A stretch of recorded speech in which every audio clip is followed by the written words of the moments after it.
দর্শক, দেখতেই পাচ্ছেন আপনারা এই সেই সামাজিক যোগাযোগ মাধ্যমে এসে ভাইরালকৃত সেই মন্দির গাইবান্ধা জেলায় পলাশবাড়ি থানার কমলপুর গ্রামে অবস্থিত সেই শ্রী শ্রী রাধা গোবিন্দ ও কালী মন্দির দেখতে পাচ্ছেন আপনারা।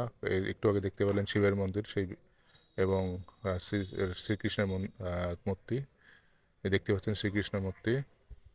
এবং এখানে বিভিন্ন দর্শনার্থী এসেছিল, তাদের বিভিন্ন উপাসনা মানত করলো, সংকল্প ছিল।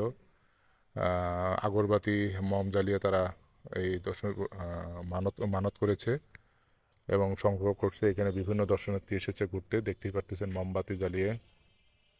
এবং এখানে অসংখ্য দর্শনার্থী গাইবান্ধা জেলা এবং অন্যান্য জেলার বাহির থেকেও লোকজন এসেছিল। এবং এই যে অমর সেই প্রেমগাথা, শ্রীকৃষ্ণ এবং রাধার যে অমর প্রেমগাথা, এবং এখানে বিভিন্ন পেশাজীবী তাদের বিভিন্ন জিনিস বিক্রি করে তাদের জীবিকা অর্জন করে থাকে। এবং অনেক দর্শনার্থী এসেছে ব্যবসা গরমে, তারা দর্শন করার পর বিশ্রাম নিচ্ছে। এখানে বিশ্রামাগার দেখতে পাচ্ছেন, এখানে নাম কীর্তনও হয়, যে নাম কীর্তন গাচ্ছে বিভিন্ন দর্শনার্থী এসে একসঙ্গে বসে হলে নাম কীর্তন গাচ্ছেন তারা, দেখতে পাচ্ছেন।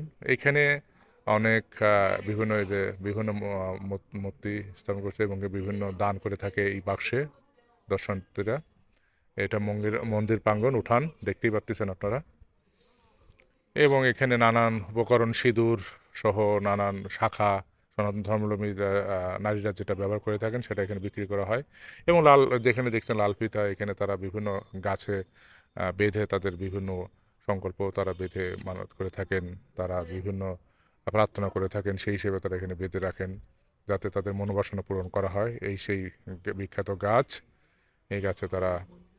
এবং এই নতুন করে বাংলাদেশের মধ্যে সবচেয়ে বৃহৎ রাম মন্দির, রাম এর মূর্তি নির্মাণ করা হচ্ছে, সেই বজরংবলী হনুমান দেখতে পাচ্ছেন আপনারা। সেই রাম সীতার সেই অমর প্রেম কাহিনীর সেই, এবং এই যে সেই রামের মূর্তি নির্মাণ কিছু অংশ আপনারা দেখতে পাচ্ছেন, এখনও পুরোপুরি নির্মাণ করা সম্পন্ন হয়নি, নির্মাণাধীন রয়েছে।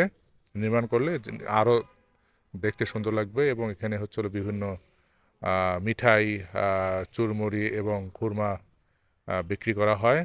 এই সেই স্থানে, এই জায়গাটি এখানে বিক্রি করা হয় এবং বিভিন্ন দর্শনার্থীরা এখানে এসে ঘুরে ঘুরে তাদের বিভিন্ন কসমেটিক, মিঠাই এবং ধর্মীয় সামগ্রী তারা কিনে করে থাকেন। এবং এটা সন্ধ্যাকালীন সেই ক্যাফে, কফি হাউস বলা হয়। এখানে মানুষ বিভিন্ন চা, কফি, আইসক্রিম এবং ঠান্ডা পানীয় পান করে থাকেন।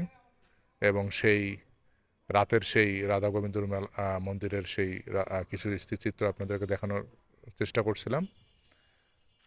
এবং এখানে আসলে আপনাদের এক কথা খুব ভালো লাগবে।